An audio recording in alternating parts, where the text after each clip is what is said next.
곧 예배가 시작됩니다. 온라인으로 하나님께 드리는 예배에 정성을 다해 임해 주시기 바랍니다. 온 가족이 함께 모여 거룩하게 예배를 드립니다. 부모가 아이들의 훌륭한 영적 교사 역할을 하시길 바랍니다. 단정한 복장으로 예배를 드립니다. 성경책을 지참합니다. 예배 10분 전부터 예배 준비를 완료하고 기도합니다. 올바른 자세로 모든 순서에 정성을 다해 참여합니다. 핸드폰보다는 TV나 컴퓨터 모니터로 예배를 드립니다. 예배에 집중하여 하나님의 은혜를 기대합니다. 헌금은 정성껏 준비해서 우편으로 보내시거나 직접 교회 사무실 헌금함에 봉헌합니다. 주와 같이 길 가는 것 즐거운 일 아닌가. 우리 주님 걸어가실 말같이 한번 고백합시다. 주와 같이 길 가는 것 즐거운 일 아닌가. 우리 주님 걸어가신 발자취를 날마다 주님 따라가리. 날마다 주님 따라가리. 한 걸음씩 또 한 걸음씩 주님 나와 영원히 함께 하시니 기쁨으로 걸어가리. 한 걸음 한 걸음 한 걸음 주 예수와 함께 날마다 날마다 우리 걸어가. 이와 함께 찬양합시다. 어린아이 같은 우리 미련하고 약하나 주의 손에 이끌려 생명길로 가네. 날마다 주님 따라가리. 한 걸음씩 또 한 걸음씩 주는 나와 영원히 함께 하시니 기쁨으로 걸어가리. 한 걸음 한 걸음 한 걸음 한 걸음 주 예수와 함께 날마다 날마다 우리 산으로 함께 걸어가. 찬양합시다. 꽃이 피는 꽃이 피는 들판이나 험한 골짜기라도 주가 인도하는 대로 주와 같이 가겠네. 날마다 주님 따라가리. 한 걸음씩 또 한 걸음씩 주는 나와 영원히 함께 하시니 기쁨으로 걸어가리. 한 걸음 한 걸음 한 걸음 주 예수와 함께 날마다 날마다 우리 한번 더 고백합시다. 한 걸음 한 걸음 한 걸음 주 예수와 함께 날마다 날마다 우리 걸어가리.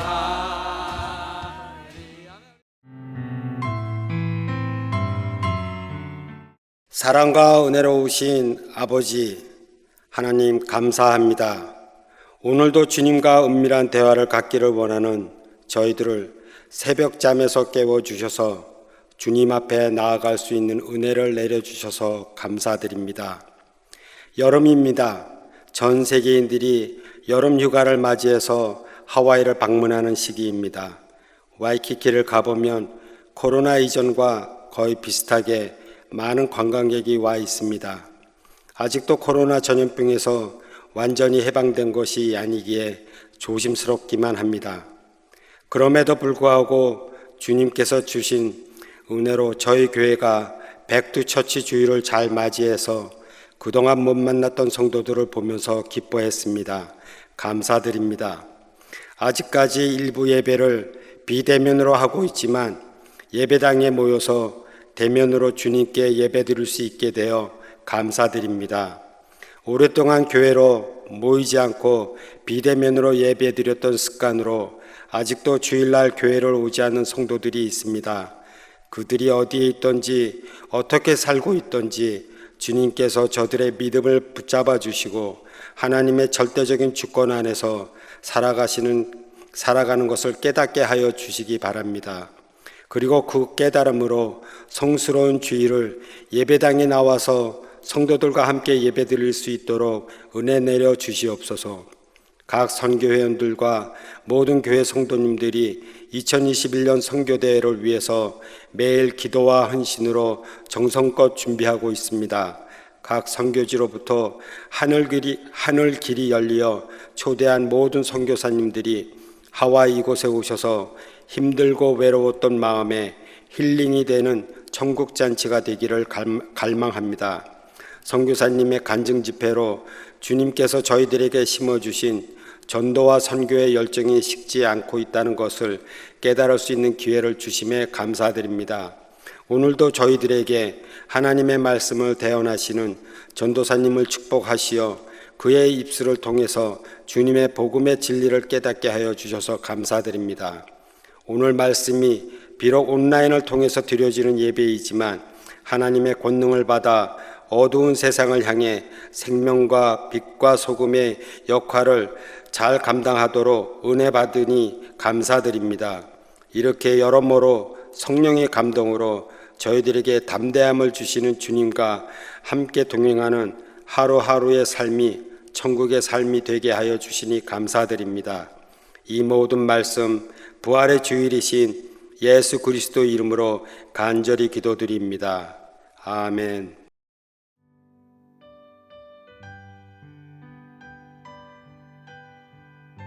오늘 우리에게 주시는 하나님의 말씀은 사사기 1장 22절부터 36절입니다. 함께 봉독하시겠습니다. 요셉 가문도 베델을 치러 올라가니 여호와께서 그와 함께 하시니라. 요셉 가문이 베델을 정탐하게 하였는데 그 성읍의 본 이름은 루스라. 정탐꾼들이 그 성읍에서 한 사람이 나오는 것을 보고 그에게 이르되 청하노니 이 성읍의 입구를 우리에게 보이라. 그리하면 우리가 네게 선대하리라 하매 그 사람이 성읍의 입구를 가리킨지라. 이에 그들이 칼날로 그 성읍을 쳤으되 오직 그 사람과 그의 가족을 놓아 보내매 그 사람이 햇사람들의 땅에 가서 성읍을 건축하고 그곳의 이름을 루스라 하였더니 오늘까지 그곳의 이름이 되니라.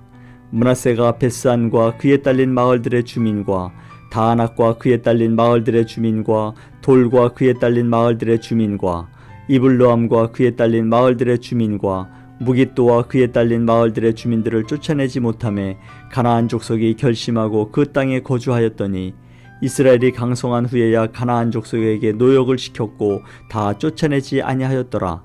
에브라임이 게셀에 거주하는 가나안 족속을 쫓아내지 못하매 가나안 족속이 게셀에서 그들 중에 거주하였더라. 스불론은 기드론 주민과 나할롤 주민을 쫓아내지 못하였으므로 가나안 족속이 그들 중에 거주하면서 노역을 하였더라. 아셀이 악고 주민과 시돈 주민과 알랍과 악십과 헬바와 아빅과 르홉 주민을 쫓아내지 못하고 아셀 족속이 그 땅의 주민 가나안 족속 가운데 거주하였으니 이는 그들을 쫓아내지 못함이었더라. 납달리는 베세메스 주민과 베다낫 주민을 쫓아내지 못하고 그 땅의 주민 가나안 족속 가운데 거주하였으나 베세메스와 베다낫 주민들이 그들에게 노역을 하였더라. 아모리 족속이 단 자손을 산지로 몰아넣고 골짜기에 내려오기를 용납하지 아니하였으며 결심하고 헤레스 산과 아얄론과 사알빔에 거주하였더니 요셉의 가문의 힘이 강성함에 아모리 족속이 마침내는 노역을 하였으며 아모리 족속의 경계는 아그라빔 비탈의 바위부터 위쪽이었더라. 아멘. 오늘은 사사기 1장 22절에서 36절의 말씀입니다. 생명의 삶 오늘 일자 제목을 보니까 반쪽 순종, 반쪽 성공이라는 제목이 붙으셨어요. 저도 오늘 말씀의 제목을 반쪽 순종, 반쪽 성공으로 붙여봤습니다. 세상에는 세 종류의 그 사람이 있다고 하지요.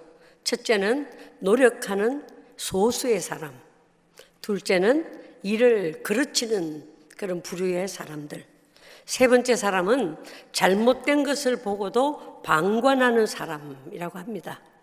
분명히 잘못된 것을 알고도 강 건너 불귀경하듯 방관하는 사람, 나 몰라라 하는 그런 사람들 때문에 세상이 망가지고 있다라고 말씀을 하고 있습니다. 오늘 본문은 하나님의 명령을 수행하는데 게을렀던 지파들이 결국 가나안 족속을 쫓아내지 못하고 그들과 함께 혼합이 되거나 동화되는 그런 경우를 밝히고 있습니다. 유다와 시몬에 이어서 요셉 지파가 베델을 공략하여 정복한 것 외에는 모두 태만했던 것이다라고 합니다. 그들은 두려움에 빠졌고 사기가 위축되었고 하나님의 능력을 온전히 신뢰하지 못했고 인간적인 생각에만 사로잡혀 아예 싸움을 회피했던 것입니다. 그 중에 단 지파는 그들에게 할당된 그 기업조차 제대로 지키지 못할 만큼 불신앙적이었습니다. 즉 그들은 자신들의 기업을 아모리 족속에게 내어주고 쫓겨다니다가 결국 북쪽 산지까지 이주해야 되는 그런 비운을 겪기도 했고요. 나중에는 이스라엘 지파 내에서 없어진 지파와 같이 되고 말았습니다. 므낫세 지파는 27절에 보면은 그민을 쫓아내지 못하며 가나안 사람이 결심을 하고 그 땅에 거하였다고 하였고 강성한 후에도 노동력을 위해서 쫓아내지 않았다고 합니다. 여러분, 쫓아내지 못하면, 정복하지 못하면 정복당한다는 것 우리는 기억해야 합니다.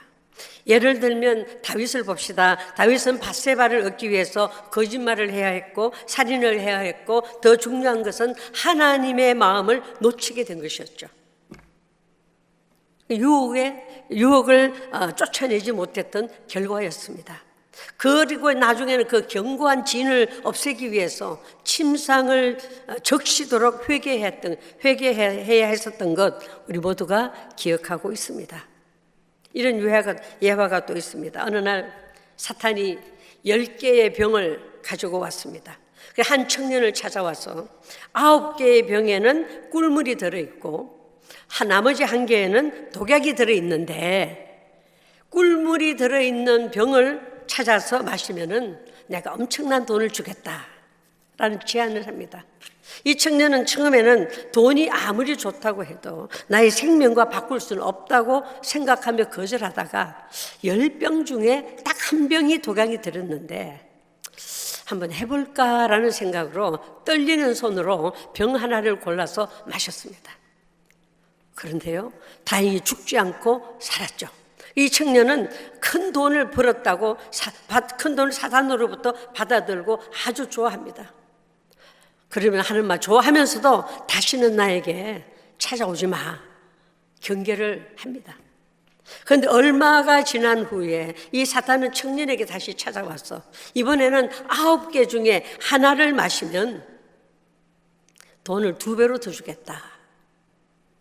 이번에도 이 청년은 병 하나를 9개 중에 하나를 골라 마셨는데 아무렇지도 않았어요. 꿀물이었어요. 그래서 큰 돈을 받아든 청년은 첫 번째 받은 돈, 두 번째 받은 돈으로 인생을 즐기면서 살아가고 있었습니다. 그런데 그 다음에 또 얼마가 지나고 나니까 그 사단이 또 찾아왔어요. 8병이 남았죠. 8병 중에 1병을 마시면은 7병 중에 1병을 마시면은 유혹에 못 이겨서 이 청년은 계속 사단의 유혹을 따라서 8병째, 7병째 계속 마시는데도 계속 꿀이 든 병만 마시게 되어서 이제는 그 병을 마시는데 아주 그냥 두려움마저 사라졌다라는 것이었어요. 안 죽었어요. 이제는 2병이 남았습니다. 그러니까 8병을 마시는 동안에 독약이 든 병은 마시지 않고 꿀물만 들은 병을 마셨다는 거죠. 이제 마지막으로 2병을 앞에 두고 이제 또다시 사단이 시험을 합니다. 2병 중에 하나를 마셔라. 네가 꿀물을 마시게 되면 엄청난 것을 또 주겠다. 돈벼락이냐 죽음이냐 하는 그런 마지막의 승부를 거는 지경에 이르렀어요.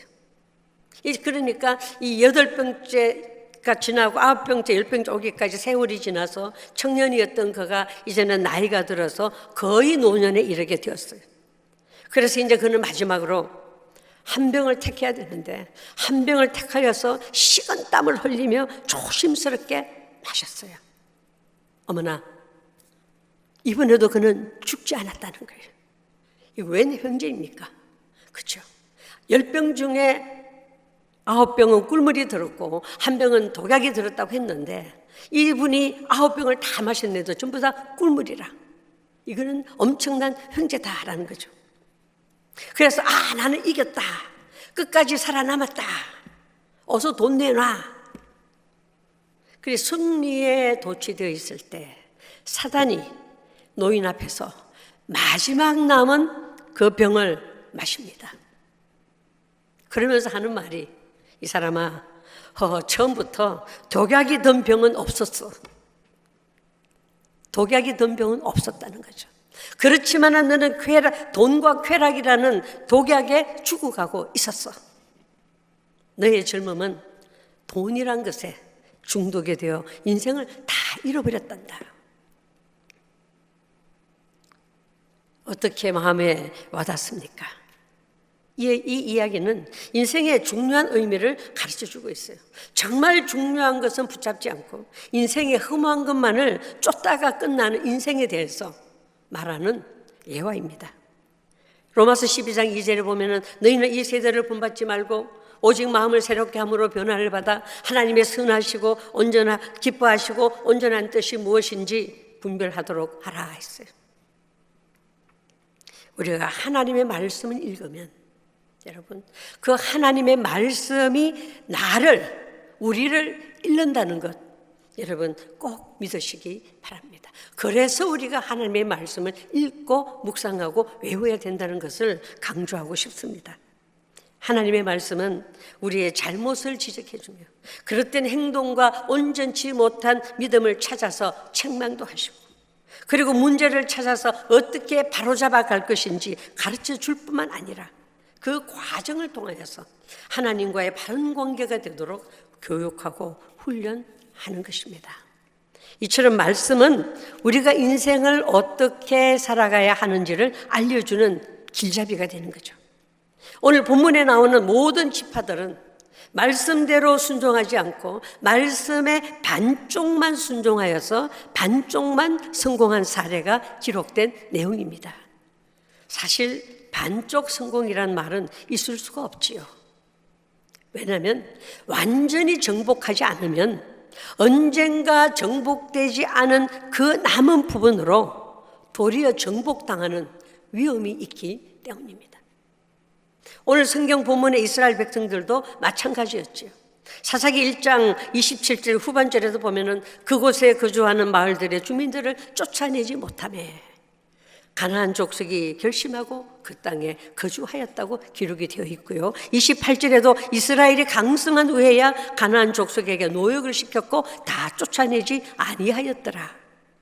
29절 에브라임 지파도 쫓아내지 못했다고 하고요. 30절에 스볼론 지파도 가나안 족속을 쫓아내지 못했고 노역을 시켰다.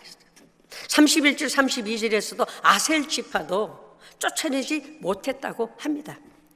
뿐만 아니죠. 33절에 보면은 납달리 지파는 쫓아내지 못하고 주민들이 그들에게 노역을 시킨 것으로 나와 있습니다. 그런데 34절에 단 지파는 아모리 족속을 쫓아내지 못하는 정도가 아니라 오히려 자신들이 산지로 쫓겨나고 맙니다. 그래요. 오늘 본문을 이렇게 현대인의 성경, 세번역, 공동번역, 개정, 개역 많이 있죠. 오늘 본문을 현대인의 성경과 영어 성경에 보면은 이들을 쫓아내지 못한 것이 아니라 쫓아내지 않았다는 것을 현대인의 성경과 영어 성경에서는 그렇게 기록이 되어 있습니다. 19절에서는 쫓아내지 못했다. 영어에서는 could not drive out. 그렇죠? 쫓아내지 못했어요. 그런데 21절, 27절, 29절, 30절, 31절에 보면은 전부 쫓아내지 않았다. 다시 말해서 did not drive out이라고 했어요. could not 하고 did not 하고는 다른 거죠. 우리말로 하면 쫓아내지 못한 것이 아니라 쫓아내지 않았던 것입니다. 왜 쫓아낼 수 있었음에도 쫓아내지 않았을까요? 그것은 그들에게 일을 시키려고 쫓아내지 않았습니다. 다시 말해서 세상에서 말하는 일석이조의 기회를 노렸던 것이죠. 이것이 바로 여호수아 시대와 사사기 시대가 다른 것입니다. 사사시대의 특징은 우리가 다 알고 있죠. 사사기 17장과 사사기 21장에 이렇게 말하죠. 그때에 이스라엘에 왕이 없으므로 사람이 각기 자기의 소견에 옳은 대로 행하였더라. 왕이 없었으므로 각기 자기의 소견에 옳은 대로 행하였더라. 자기가 옳다고 생각하는 대로 살았다는 거죠. 자기가 좋다고 생각대로 살았다는 것입니다. 그러나 가나안 땅에 들어오기 전에 신명기 7장에 보면은 하나님께서 모세를 통해서 이스라엘 백성에게 뭐라고 말씀하셨냐면요. 하나님 여호와께서 너를 인도하사 네가 가서 차지할 땅으로 들이시고 가나안 7족속을 쫓아내고 그 땅을 차지하게 될 때에 그때는 너희들은 그들과 어떤 언약도 하지 마라. 불쌍히 여기지도 말고 그들과 혼인도 하지 말라. 내 딸들을 그들의 아들에게 주지 말며 그의 딸도 내 며느리로 삼지 말라. 이유는 그들이 내 아들을 유혹하여 그가 여호와를 떠나고 다른 신들을 섬기게 하므로 여호와께서 너희에게 진노하사 너희를 멸하실 것이라고 경고를 하셨잖아요. 분명 여호와께서는 쫓아내라고 말씀하셨습니다. 아니면 물들어서 그들과 똑같이 우상을 숭배하고 타락하는 삶을 살기 때문에 가나안 땅의 미신과 엄난에 철저하게 제거하라는 명령을 주셨던 것입니다. 그런데 이스라엘 백성들은 하나님의 명령을 쫓지 않았던 것입니다. 반쪽 순종, 반쪽 성공. 하나님께서 원하셨던 목적을 잊어버렸던 것입니다. 오히려 그들은 가나안 족속들을 자신들의 목적에 이용을 했던 것입니다. 그것은 가나안 땅에서 이스라엘 백성들은 농사를 지어야 하는데 이스라엘 백성들은 목축민들이었잖아요. 그래서 농사는 생소한 것이었어요. 그래서 농사를 짓는데 기술과 일손이 필요했어요. 사실은. 그래서 가나안 원주민들은 오래전부터 농사를 지어왔던 사람들이기에 농사 짓는 기술이 월등했던 것이죠. 그래서 농사를 지어야 하기 때문에 그 가나안에 있는 사람들, 저 사람들을 그냥 쫓아내지 말고 노예로 부리면서 살면 더 좋지. 뭘 다 쫓아내. 라고 생각을 했을 것입니다. 인간적으로는 번쩍거리는 지혜로운 생각으로 생각될지 모르지만 하나님께서 요구하셨던 것은 그럼에도 불구하고 가나안 주민들을 쫓아내는 것이었지 그들을 남겨서 이용하라는 것은 아니었다라는 것입니다. 인간의 생각과 하나님의 명령이 거기에서 갈라지게 되는 거죠.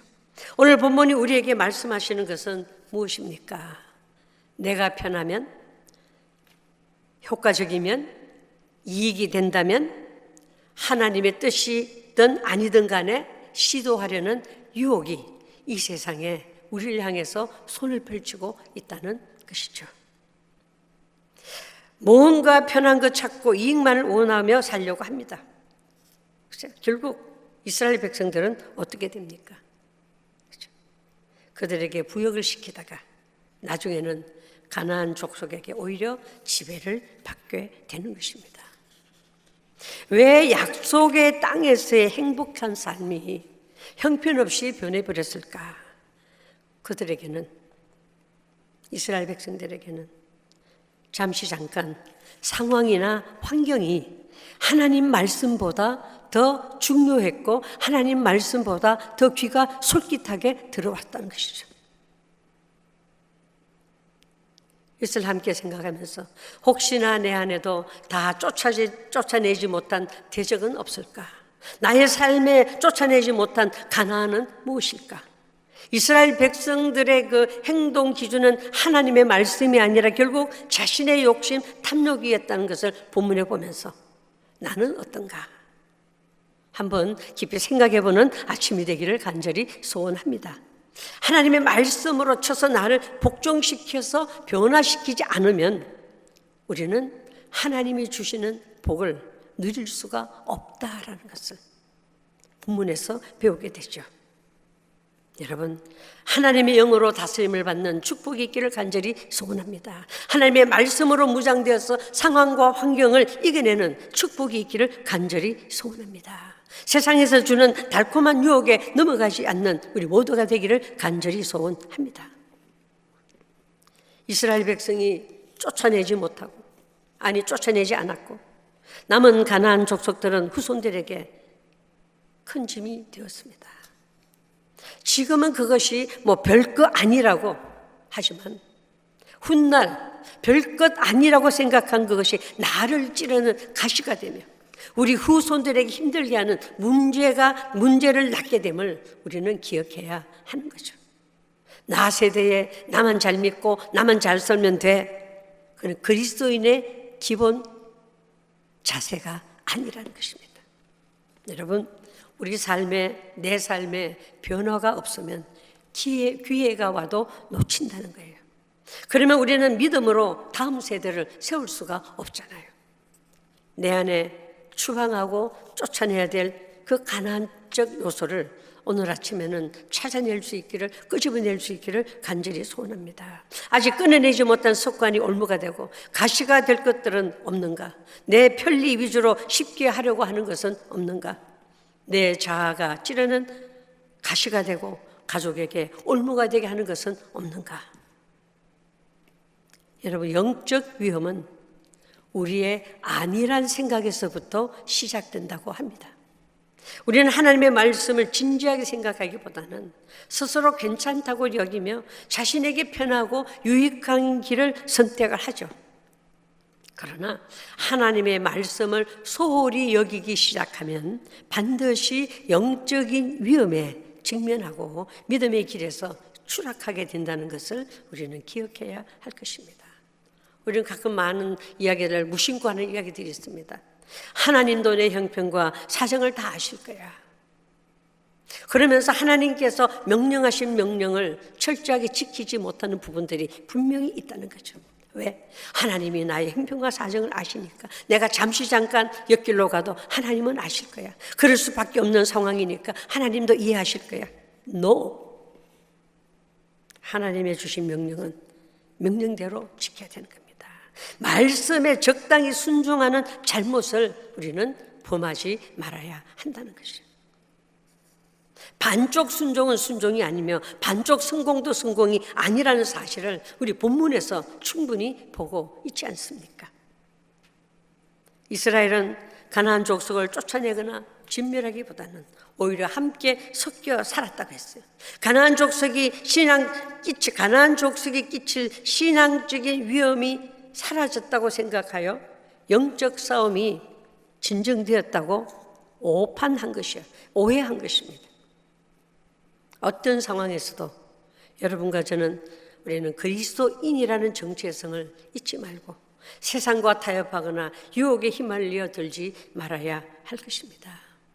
하나님의 명령을 나의 편의대로 바꿔서는 안 된다고 경고를 하고 있어요.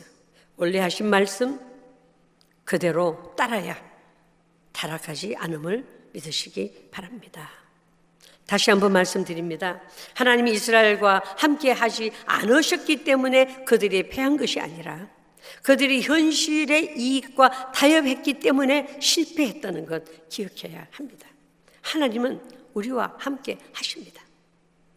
단지 우리가 함께 하심을 믿고 하나님의 뜻대로 살아가느냐 아니냐에 거기에 해답이 있는 거죠. 그들은 말씀에 죽기까지 순종하기보다는 적당히 순종하여, 다시 말해서 반쪽 순종으로 반쪽 성공만 했다는 것입니다. 가나안 족속과 언약을 맺지 말라는 명령도 어기며 얻은 승리는 실패라는 거죠. 이처럼 한 줄의 퍼센트 순종보다 자신들이 이익에 더 치중했던 본문의 이스라엘 백성들을 보면서 나는 어떤가, 우리 각자의 신앙 상태를 점검해 보기를 바랍니다. 이처럼 하나님은 우리에게 이미 이길 수 있는 길을 우리에게 주셨습니다. 다만 내가 중간에서 이탈하고 있지 않았는지 내 자신의 믿음의 행보를 체크해 봐야 될 줄 믿습니다. 그래요. 우리 예수 그리스도를 나의 구주로 영접한 그 순간부터 우리는 어떤 결단을 합니까? 주님 뜻대로 살겠습니다. 세상 사람들이 뭐라고 해도 세상 등지고 살기로 작정을 했습니다. 우리가 고백한 그때 그 한순간이 있었을 것입니다. 오늘은 나가 지금 어느 지점에 와 있는지, 하나님이 주신 그 승리의 그 길에서 이탈해서 옆길로 가고 있지 않는지 자신을 살펴보면서 우리의 처음 신앙을 다시 한번 되돌아보는 귀한 시간을 가지면서 이 복음성을 함께 부르면서 우리가 각자의 믿음을 주님 반석 위에 우리 한번 세워보기를 간절히 소원합니다. 말씀드렸죠? 주님 뜻대로 살기로 했네. 주님 뜻대로 살기로 했네. 주님 뜻대로 살기로 했네. 주님 뜻대로 살기로 했네. 뒤돌아서지 않겠네. 2절 3절 같이 합니다. 이 세상 사람 날 몰라줘도, 이 세상 사람 날 몰라줘도, 이 세상 사람 날 몰라줘도 어떻게 하겠다고요? 뒤돌아서지 않겠네. 세상 등지고 십자가 보내, 세상 등지고 십자가 보내, 세상 등지고 십자가 보내. 어떻게 하겠다고요? 뒤돌아서지 않겠네. 반쪽 순종으로 반쪽 성공에 머물러 있다면 이제 다시 한번 세상 사람이 날 몰라줘도 주님의 약속한 대로 세상과 타협하지 않고 길을 인도하시는 주님만 바라보는, 그래서 주님 뜻대로 살기로 다시 한번 다짐하는 이 귀한 아침이 되기를 간절히 소원합니다.